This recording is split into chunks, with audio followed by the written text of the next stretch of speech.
Before the human, the alien queen declared, "You are the father of my heir." Part 1. The year was 2347, and humanity had only been part of the Galactic Concord for about 30 years. In a universe filled with species that had traveled between stars for thousands of years, humans were still considered the new kids on the block. Most alien races tolerated them, some ignored them, and a few openly looked down on them. To the ancient civilizations of the galaxy, Earth was just another small world that had recently stumbled into space travel. Daniel Carter had accepted this reality long ago. As a 34-year-old xenobiologist serving as a junior diplomat aboard the vessel Horizon's Edge, he had seen how other species treated humans. They smiled politely in meetings, nodded during negotiations, and then made decisions without consulting humanity at all. It was frustrating, but Daniel had learned to be patient. He believed that respect was earned over time, not demanded. His assignment was simple and, according to his superiors, unimportant. He was to serve as a liaison to the Valith Empire, one of the oldest and most feared civilizations in the known galaxy. The Valith were an insectoid species, resembling massive creatures with armored bodies, multiple limbs, and eyes that seemed to see everything at once.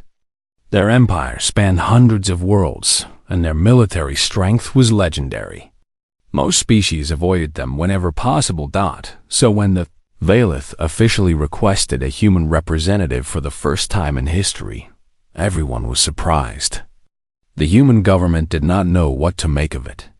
Some thought it was a trap. Others believed the Valith were simply curious about the newcomers. In the end, they decided to send someone expendable, someone whose loss would not matter much if things went wrong.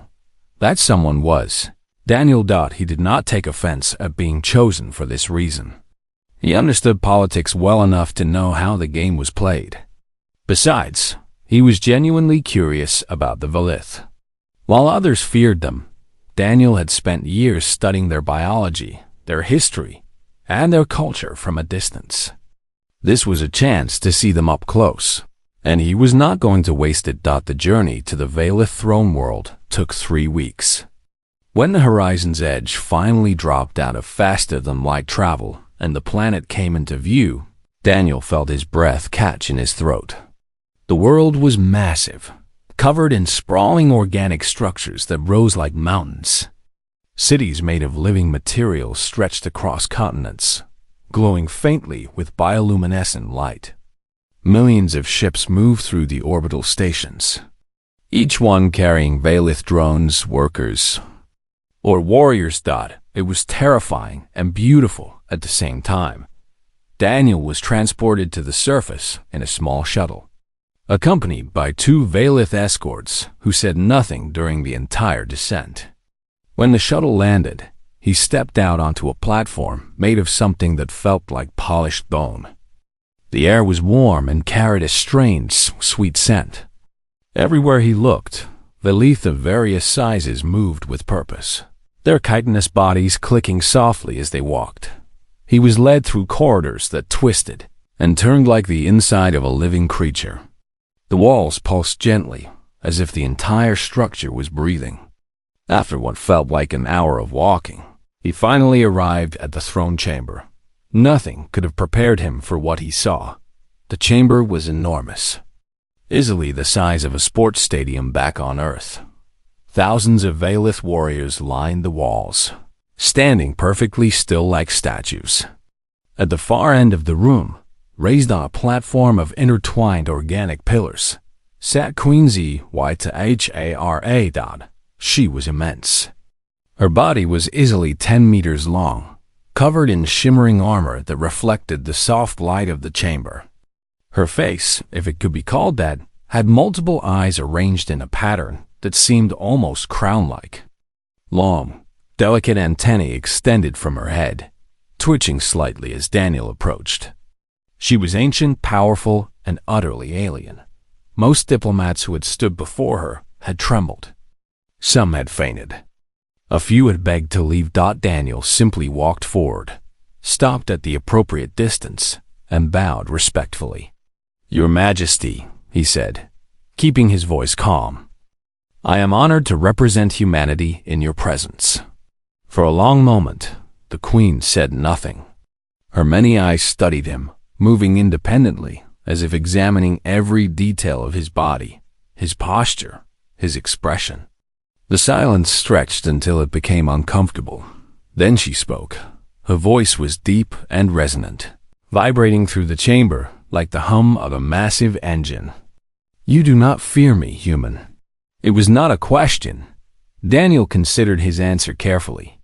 "I respect you, Your Majesty." Fear and respect are not the same thing. A ripple went through the assembled warriors. Several of them shifted, their claws scraping against the floor. But the Queen raised one of her forelimbs, and they fell silent instantly. "Interesting," she said. "Leave us." The command was directed at everyone else in the chamber. Within moments, thousands of Valeth warriors filed out through various exits, leaving Daniel completely alone with the Queen. The doors sealed behind them with a sound like cracking bone. Daniel's heart was pounding now, but he kept his expression neutral. Queen Zithara lowered herself slightly, bringing her massive head closer to his level. Her eyes seemed softer now, though it was hard to tell with an alien face. "I have been watching your species for decades," she said. "You are young, fragile, and primitive by galactic standards. And yet there is something about you that fascinates me." Daniel did not know how to respond to that, so he simply listened. "My empire is dying," the Queen continued. "Not from war or disease, but from something far worse. Stagnation. I am the last fertile queen of my kind. For 3,000 years, I have ruled and produced offspring, but our genetics have grown weak. Too many generations of limited bloodlines. My children are fewer each cycle, and those who survive are less than what they should be." She paused, her antennae drooping slightly. "I have searched the galaxy for a solution. I have searched the galaxy for a solution. I have studied every species in the Concord, looking for compatible genetic material that could strengthen my line. Most are too different, too incompatible. But humans..." She leaned closer. "Your DNA is remarkably adaptable. It can bond with almost anything. And you, Daniel Carter, have qualities I've sought for a very long time." Daniel's mind was racing, but he forced himself to stay focused. "What qualities, Your Majesty?" "Empathy, curiosity, moral courage. I've watched you for 2 years through my observers. You treat aliens not as threats or opportunities, but as people. You listen. You learn. You care." She straightened up, her voice taking on a formal tone. "I have made my decision. You will be the father of my heir." The words hung in the air like a physical weight. Daniel felt the blood drain from his face. He opened his mouth to speak, but no words came out. The Queen watched him with what might have been amusement. "We will speak more tomorrow," she said. "For now, rest. You have much to consider." Daniel was escorted out of the chamber in a daze. His mind was filled with questions, fears, and a strange sense that his life had just changed forever. He had come to this world expecting to be ignored. Instead, he had become the most important human in the galaxy. Before the human, the alien queen declared, "You are the father of my heir." Part 2. Daniel did not sleep that night. How could anyone sleep after hearing something like that? He lay on the strange organic bed in his guest chamber, staring at the ceiling that pulsed with soft bioluminescent light, and tried to make sense of what had happened. The queen of one of the most powerful empires in the galaxy had just told him that he would be the father of her heir, him, a junior diplomat that his own government considered expendable. It seemed impossible, like something out of a fever dream. By morning, he had managed to organize his thoughts enough to function. A Violeth attendant brought him food, a mixture of proteins and nutrients that had been specially prepared for human consumption. Daniel ate without tasting anything. His mind was elsewhere. When he was summoned back to the throne chamber, the scene was very different from the day before. The room was filled with Violeth officials, advisors, and what appeared to be members of a high council. Hundreds of eyes turned to look at him as he entered. Queen Zadara sat on her elevated platform, radiating authority. When Daniel reached the center of the chamber, she raised one of her forelimbs for silence. "I will now explain what I propose," she said, her voice carrying to every corner of the room. "The Violeth do not reproduce as mammals do. We do not mate in the physical sense. Instead, I absorb genetic material and incorporate it into my reproductive process. The resulting offspring carry traits from both sources." Daniel listened carefully, trying to keep his expression neutral despite the dozens of alien faces staring at him. "I have studied every species in the Galactic Concord," the Queen continued. "Human DNA is unique. It is adaptable, resilient, and capable of bonding with genetic structures that would reject all others. A human Violeth heir would be stronger, healthier, and free from the stagnation that threatens to destroy my bloodline." She turned her gaze directly to Daniel. "I have chosen you, Daniel Carter. Not randomly, but after careful observation. You possess the qualities I wish my heir to inherit. Intelligence without arrogance. Courage without cruelty. Compassion without weakness." Then she spoke the words that would echo across the galaxy. "Before all assembled here, I declare that this human will be the father of my heir." The chamber erupted. Violeth officials began speaking rapidly in their clicking language. Some seemed outraged, others confused, and a few appeared cautiously supportive. Daniel stood in the middle of it all, feeling like he was at the center of a storm. The Queen allowed the commotion to continue for a moment, before silencing everyone with a single gesture. "My decision is made. Prepare the human for the genetic contribution process. We begin in 3 days." Daniel finally found his voice. "Your Majesty, with respect, I need time to consider this, and I need to consult with my own people." The Queen studied him for a long moment.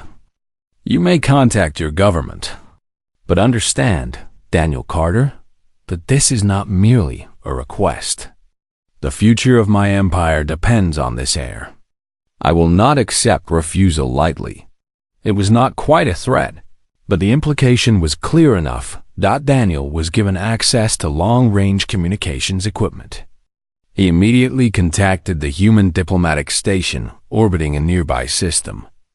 Within hours, he was speaking face-to-face via holographic link with Ambassador Linda Hayes. The senior human representative in this sector. Linda was a sharp woman in her 50s with gray hair and calculating eyes. She listened to Daniel's report without interrupting, her expression growing more intense with each detail. When he finished, she leaned back in her chair. "Do you understand what this means for humanity?" "I understand it is complicated," Daniel said carefully. "Complicated?" Linda almost laughed. "This is the opportunity of a lifetime. The Violeth Empire is one of the most powerful forces in the galaxy. If your DNA becomes part of their royal bloodline, humanity will have permanent influence in their court. We would go from being ignored newcomers to essential allies overnight." Daniel frowned. "You make it sound like a business deal." "Everything in the galaxy is a business deal, Daniel. Politics, diplomacy, even war. The question is what price we are willing to pay and what benefits we receive. And what about what I want?" Daniel asked quietly. Linda's expression softened slightly. "I know this is difficult, but think about what you could do for your species. Think about the generations of humans who will benefit from this alliance. Sometimes individuals have to make sacrifices for the greater good." Daniel ended the call feeling more conflicted than ever. He wandered through the corridors of the Violeth Palace, trying to clear his head. The organic walls seemed to press in around him, and the distant sounds of alien activity made him feel very far from home. That night, he used the communication system to make a personal call. His sister Megan answered from their family home in Colorado. Her face appeared on the screen, familiar and warm, and Daniel felt a wave of homesickness wash over him. "You look terrible," Megan said immediately. "What happened?" Daniel told her everything. Megan listened with wide eyes, occasionally asking questions, but mostly just letting him talk. When he finished, she was silent for a long time. "Do you remember what Dad used to say?"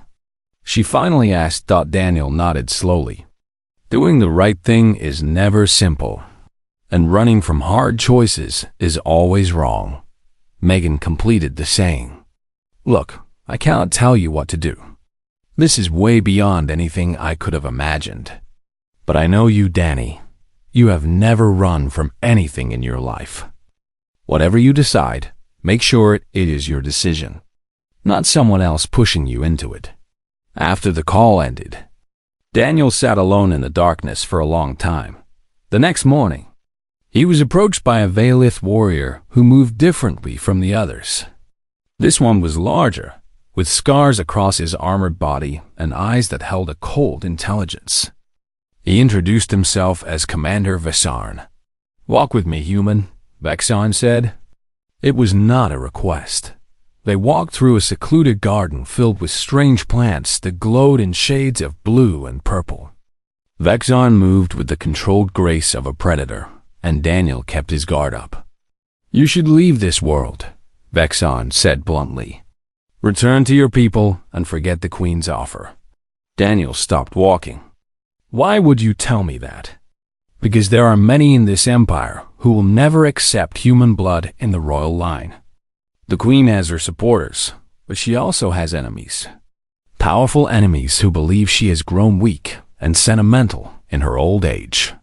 Vexon turned to face Daniel directly. "If you stay, you will die. Perhaps not today, perhaps not tomorrow, but soon.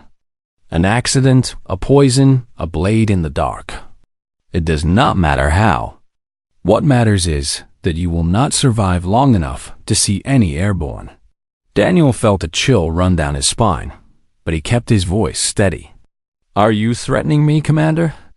"I am warning you," Vexon replied. "There is a difference. I have no personal hatred for you, human. But I know my people, and I know what they are capable of when they believe their purity is at stake." Without another word, Vexarn walked away, leaving Daniel alone among the glowing plants. Daniel looked up at the alien sky, filled with unfamiliar stars. He was trapped between galactic politics and a conspiracy that wanted him dead. And somehow, he had to find a way through. Before the human, the alien queen declared, "You are the father of my heir." Part 3. Despite Commander Veson's warning, Daniel chose to stay. It was not bravery that kept him on the Veilith throne world. It was something simpler. He needed to understand. He needed to know if the Queen's intentions were genuine, if her empire truly faced extinction, and if there was any hope of making this work without bloodshed. Over the following weeks, Daniel spent more and more time with Queen Zadara. At first, their meetings were formal affairs, held in the throne chamber with attendants watching from the shadows. But gradually, the Queen began inviting him to private audiences in her personal quarters, spaces that few beings had ever seen. Her chambers were surprisingly beautiful. Unlike the harsh organic architecture of the public areas, the Queen's private rooms were filled with delicate sculptures, collections of art from 100 different worlds, and windows that looked out over gardens of impossible flowers. It was a place of peace, carefully maintained against the chaos of ruling an empire. "You are still here," the Queen observed during one of their meetings. "Vexon told you to run, and yet you stayed." Daniel raised an eyebrow. "You knew about that?" "I know everything that happens in my palace, Daniel. Vexon is loyal to the Empire, but he fears change. Many of my subjects do. They see humanity as a threat, an infection that will weaken our bloodline rather than strengthen it. And what do you see? Daniel asked. The queen was silent for a moment. Her massive body shifted, and her many eyes seemed to look inward rather than outward. I see the end, she said quietly. I have ruled for 3,000 years. I have seen my empire rise to heights that other species could only dream of. But I have also watched it slowly decay. Each generation of my children is weaker than the last. Fewer survive to adulthood. Those who do often lack the strength to lead. If this continues, the Velith will become extinct within a few centuries. She turned to look at Daniel directly. Or worse, my empire will fragment. The warrior caste will seize power and return to the old ways. They will launch wars of conquest across the galaxy. Billions will die, including countless humans. I have spent my entire reign preventing that future. The heir I create with your genetics may be the only chance to stop it forever. Daniel absorbed her words carefully. He had studied Velith history, but hearing it from the queen herself made it feel much more real. This was not just about politics or alliances. It was about survival on a scale he could barely comprehend. Why did you choose me? He asked. There are millions of humans. Many with better credentials, more important positions, greater influence. The queen made a sound that might have been a laugh. Credentials mean nothing. Positions are temporary. Influence is an illusion. What matters is character. I have watched you interact with species that despise humanity. You never responded with anger or resentment. You listened. You learned. You treated every being you met as worthy of respect, regardless of how they treated you. She leaned closer. That is rare, Daniel. Rarer than you know. Most beings, human or otherwise, respond to contempt with contempt.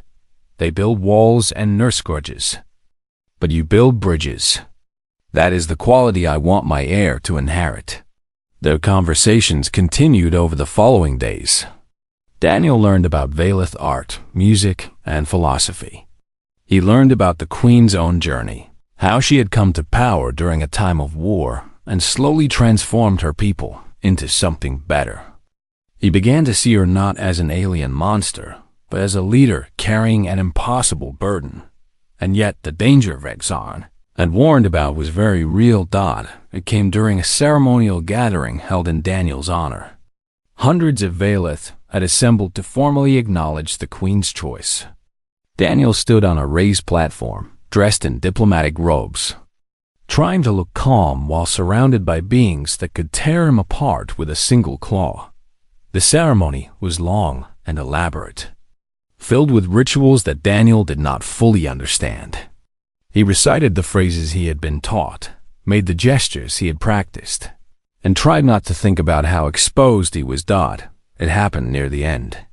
A flash of movement from the crowd, too fast for human eyes to track. A blade, glowing with some kind of energy, flew directly toward Daniel's chest. He would have died if not for the young Velith servant standing beside him. She was small by Velith standards, barely larger than Daniel himself, assigned to assist him with the ceremony. Without hesitation, she threw herself into the path of the blade. The weapon struck her in the thorax. She collapsed instantly. Chaos erupted. Warriors rushed forward, searching for the attacker. The queen's voice boomed across the chamber, commanding order. Daniel dropped to his knees beside the fallen servant, his hands pressing uselessly against the wound that was clearly fatal. Her name was Litha, he would learn later. She was barely an adult by Velith standards, assigned to serve the human guest as a minor duty. She had no reason to sacrifice herself for him. And yet, she had. Litha's eyes, all 6 of them, looked up at Daniel. Her mandibles clicked weakly, forming words in the Velith language that Daniel had only begun to learn. You are kind, she managed. That is worth protecting. Then she was gone. Daniel stayed with her body long after the medical attendants arrived. When the Queen's guards tried to escort him to safety, he refused to move. He kept his hand on Litha's cooling shell, honoring her in the only way he knew how. The next day, Daniel requested permission to speak at Litha's funeral. It was an unusual request, perhaps inappropriate by Velith standards, but the Queen granted it. He stood before a gathering of thousands, including Litha's family and many common Velith who had known her. He spoke in simple terms, describing what she had done and why it mattered. He spoke about courage that came not from strength, but from the heart. He spoke about how she had seen something worth saving in him, a stranger from a distant world, and had given everything to protect it. When he finished, there was a long silence. Then, one by one, the Velith began to make a sound. It was a low, resonant humming that built slowly, filling the chamber like the echo of a distant ocean. Daniel did not know what it meant, but the Queen later explained, it was the sound of honor. The sound reserved for heroes. Daniel had not intended to become a symbol. He had only wanted to pay respect to someone who deserved it.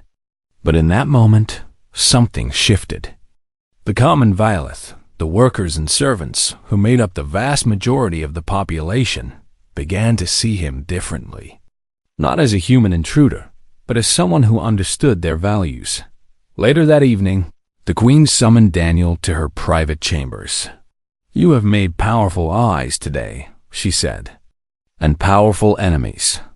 Vaxon's faction will not stop.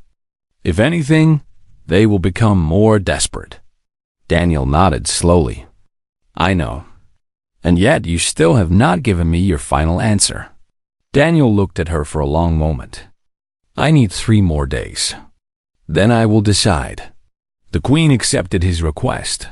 Daniel had 3 days to choose the future of 2 civilizations. Before the human, the alien Queen declared, "You are the father of my heir." Part 4. Daniel spent the first day of his 3 days buried in research. The Queen had granted him full access to the royal archives, a privilege that had never been extended to any outsider in Velith history. He sat alone in a vast chamber filled with glowing data crystals, each one containing centuries of knowledge. He started with genetics. Human scientists back home had confirmed that the procedure the Queen proposed was theoretically possible. Human DNA was unusually adaptable, a quirk of evolution that had puzzled biologists for generations.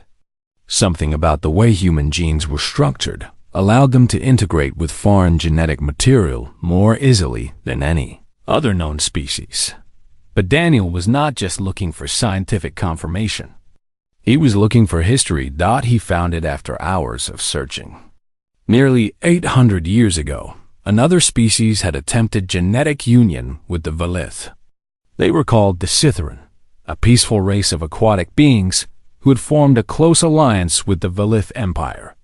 A Scytherin diplomat had been chosen as the genetic donor for a Velith queen, just as Daniel had been chosen now.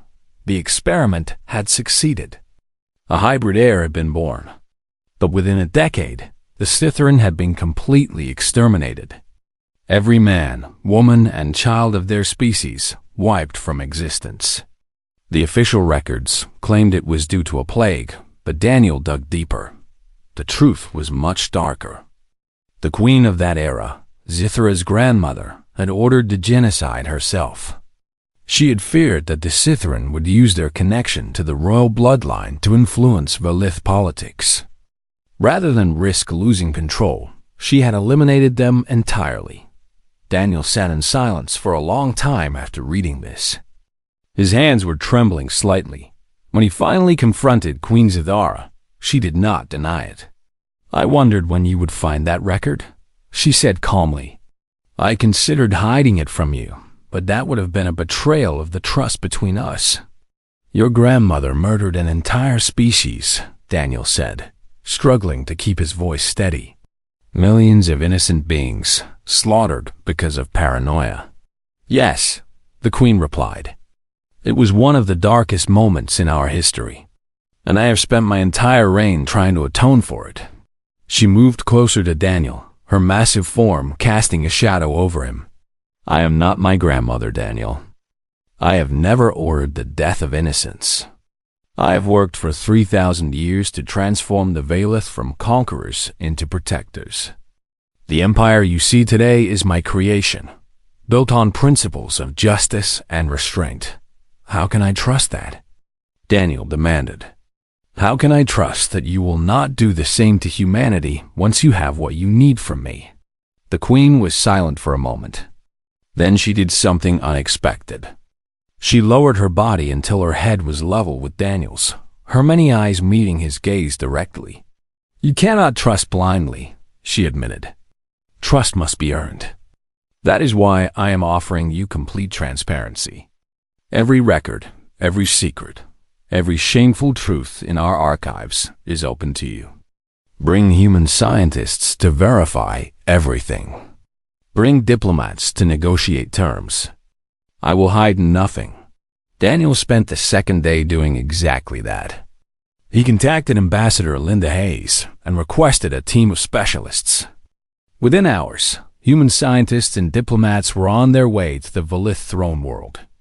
They spent the entire day examining records, interviewing officials, and analyzing genetic data. Their conclusion was cautious but clear. The queen appeared to be telling the truth. There was no evidence of deception, no hidden plans for betrayal.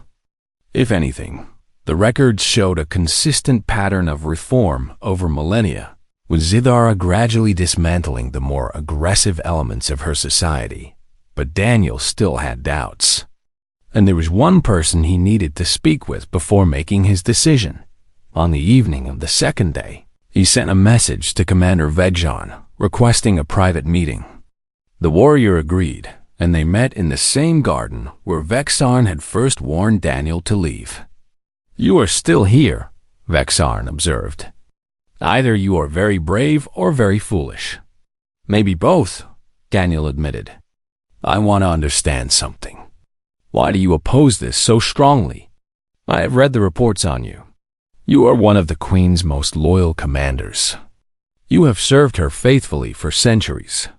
Why betray her now?" Vexarn was quiet for a long moment.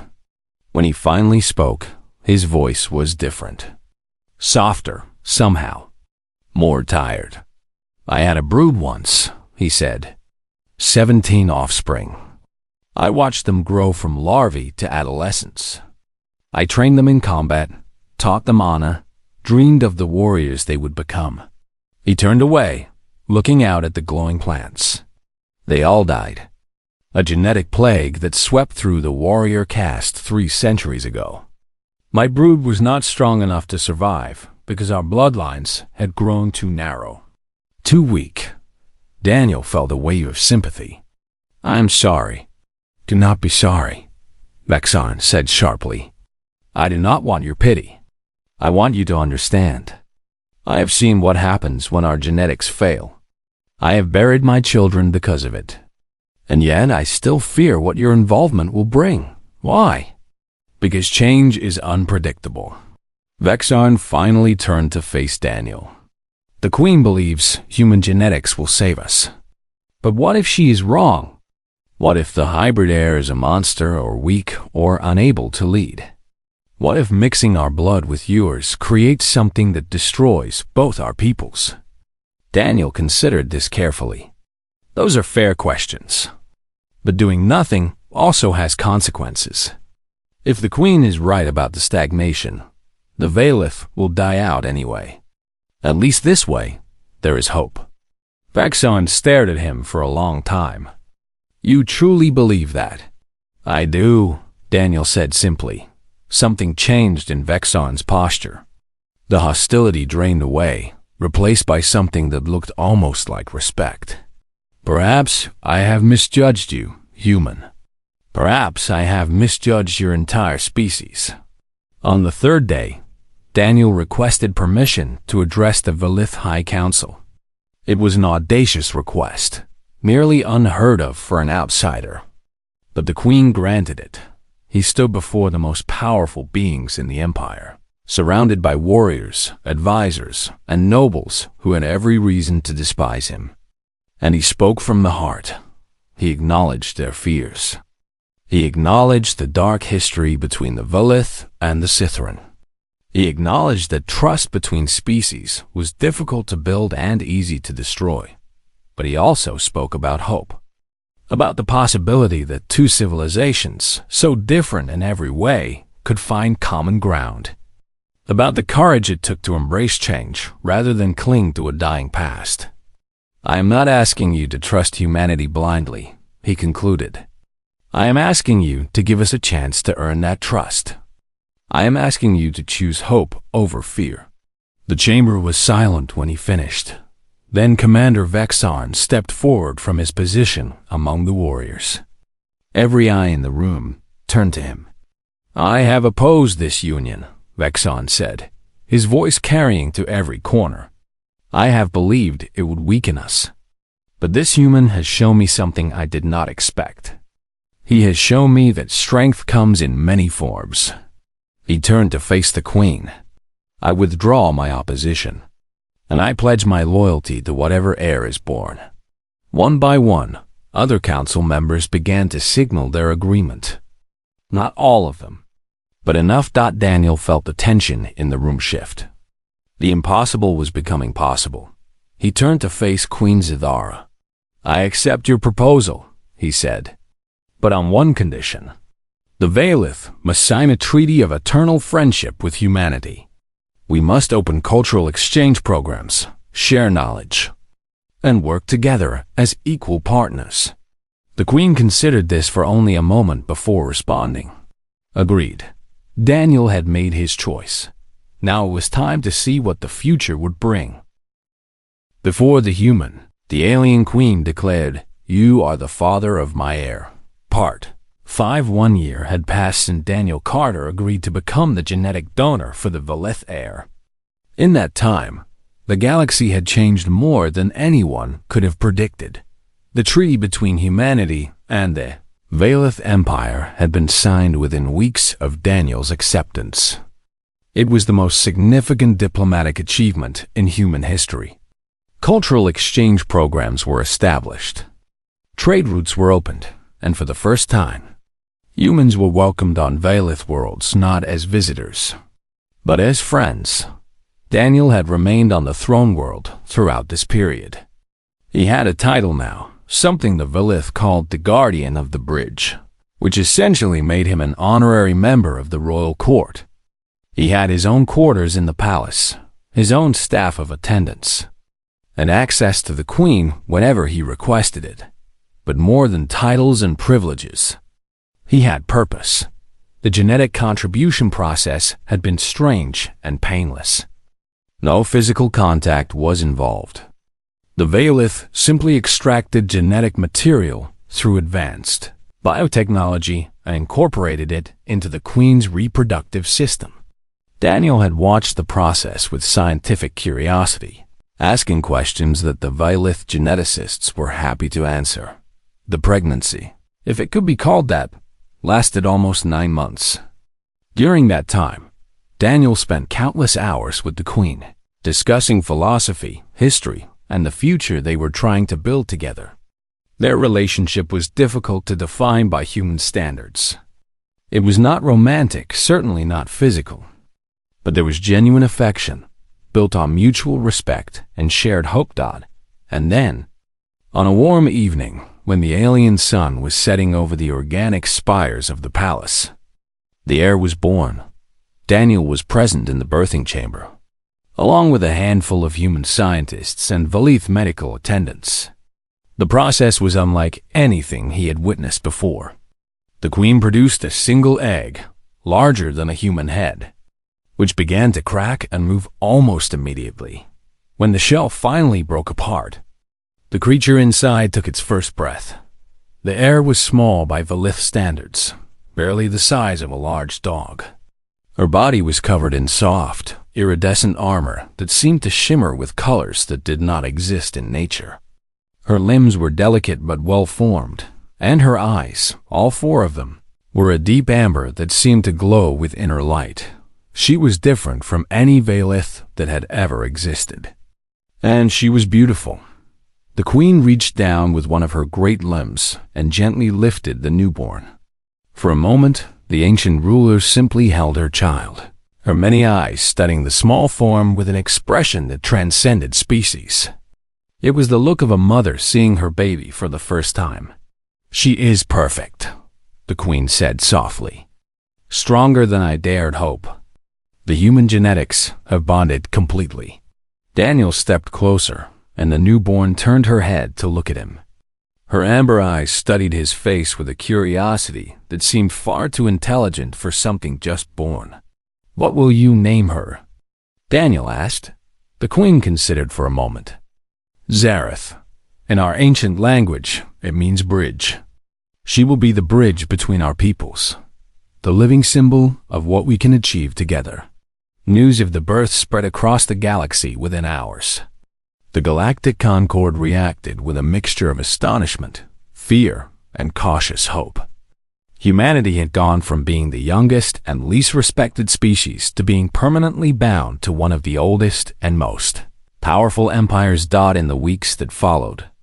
Scientists from both species monitored Zareth's development carefully. She grew faster than a normal Valith child, reaching milestones that would normally take months in just weeks. Her cognitive abilities were remarkable, showing signs of intelligence that surpassed anything recorded in Valith history.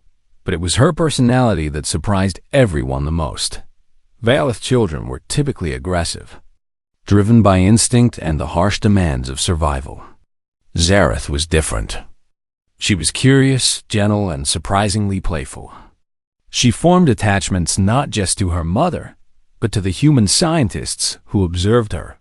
She learned to recognize Daniel by sight and would click her mandibles happily whenever he entered the room. "She has your empathy," the queen observed during one of Daniel's visits. "I can see it in the way she interacts with others. She does not see strangers as threats. She sees them as potential friends." Daniel watched the small creature exploring her environment, carefully investigating everything she encountered. "Is that good for a future ruler?" "It is essential," the queen replied. "The Valith have been feared for millennia. Perhaps it is time for us to be loved instead."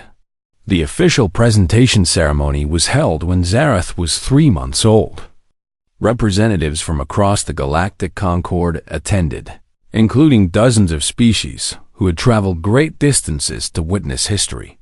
The throne chamber was packed with beings of every shape and size, all watching as the queen formally introduced her heir. Daniel stood on the platform beside the queen, his presence a symbol of the partnership between their peoples. When Zareth was presented to the assembly, there was a long moment of silence. Then, slowly, applause began. It started with the human delegation and spread outward until the entire chamber was filled with the sounds of approval from 100 different species. After the ceremony, Daniel found himself alone in the garden where Vexarn had once warned him to flee. The commander approached him, but there was no hostility in his posture now. "I owe you an apology," Vexarn said. "I was wrong about you. About your people." Daniel shook his head. "You were trying to protect your empire. I cannot fault you for that." "Protection through isolation is not protection," Vexarn replied. "It is slow death. You showed me that." That evening, the queen summoned Daniel for a private audience. They sat together in her personal chambers, watching the stars through the crystal windows. "I must thank you," she said, "not just for Zareth, but for everything you have given my people. Hope is a rare gift, and you have given it freely." Daniel smiled slightly. "I could say the same to you. Humanity was overlooked and ignored by the galaxy. Now we have a place at the table." "You always had a place," the queen corrected gently. "The others were simply too blind to see it. Humans are remarkable, Daniel, not because of your technology or military strength, but because of your capacity for connection. You build bridges where others build walls." Daniel thought about that for a long moment. we are also capable of terrible things. War, cruelty, destruction. We are not the heroes you make us out to be. No species is entirely heroic, the Queen agreed. But what matters is which aspects you choose to cultivate. You came to my world as an expendable diplomat. You could have run when danger threatened. Instead, you stayed. You listened. You cared. That choice, that moment of courage, will shape the future of two civilizations. She turned to look at him directly. My heir carries your genetics. But more importantly, she carries your spirit. Whatever she becomes, whatever she achieves, it will be because of you. Daniel looked out at the alien stars. So different from the ones he had grown up watching on Earth. He thought about his sister back home. About his father's words about doing the right thing. About the young servant who had given her life to protect him. He thought about Zareth, sleeping peacefully in her chamber, dreaming whatever dreams hybrid children dream. And he realized that he would not trade any of it for anything in the galaxy. The future was uncertain, as all futures are. But for the first time in his life, Daniel Carter was exactly where he was supposed to be. He was the father of a queen. And through her, humanity would help shape the destiny of the stars.